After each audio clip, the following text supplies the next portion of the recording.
കഴിഞ്ഞ ദിവസമായിരുന്നു കേരള ബ്ലാസ്റ്റേഴ്സ് വരുന്ന സീസൺ ഓഫ് ISLൽ തങ്ങൾ കളിക്കുന്നുണ്ട് എന്നുള്ള കാര്യം ഒഫീഷ്യലി അറിയിച്ചുകൊണ്ട് ഒരു സ്റ്റേറ്റ്മെന്റ് പുറത്തുവിട്ടത്.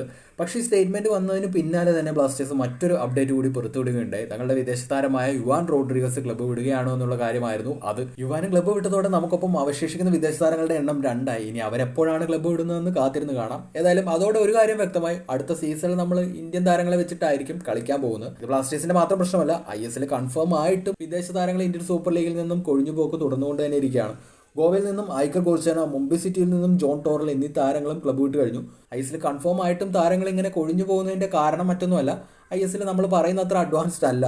ഇന്ത്യൻ സൂപ്പർ ലീഗിന്റെ ഫിക്ചേഴ്സ് വരാൻ വൈകും എന്നാണ് ലേറ്റസ്റ്റ് ആയിട്ട് പുറത്തു വന്നുള്ള റിപ്പോർട്ട്. ക്ലബ്ബുകൾ ISL കളിക്കാൻ സമ്മതിച്ചിട്ടുണ്ട് എങ്കിലും all India football federation propose ചെയ്തിട്ടുള്ള സ്ട്രക്ചറിന്റെ കാര്യത്തിൽ ക്ലബ്ബുകൾക്ക് ക്ലാരിറ്റി കിട്ടാനുണ്ട്. പല ക്ലബ്ബുകളും കൺസേൺസ് അറിയിച്ചുകൊണ്ടിരിക്കുകയാണ്. അതുകൊണ്ടാണ് ISLന്റെ ഫിക്ചേഴ്സ് വൈകാൻ സാധ്യതയുണ്ട് എന്നുള്ള റിപ്പോർട്ട് പുറത്തു വന്നിട്ടുള്ളത്. അപ്പോൾ ഇനിയും ഇന്ത്യൻ സൂപ്പർ ലീഗിന്റെ കാര്യത്തിലുള്ള ആശങ്കകൾ അവസാനിച്ചിട്ടില്ല. ക്ലബ്ബുകളെ സംബന്ധിച്ചിടത്തോളം പല കാര്യങ്ങളും ക്ലാരിറ്റി ലഭിക്കാനുണ്ട് എന്നുള്ളത് വ്യക്തമായിട്ടുള്ള കാര്യം തന്നെയാണ്. അതുകൊണ്ട് തന്നെ ISLുമായി ബന്ധപ്പെട്ടുള്ള പ്രോസസ്സുകൾ ഇനിയും ഡിലേ ആകും. ഇനിയും വിദേശ താരങ്ങൾ ക്ലബ്ബ് വിട്ടു പോകുന്നതും നമ്മൾ കാണേണ്ടി വരും.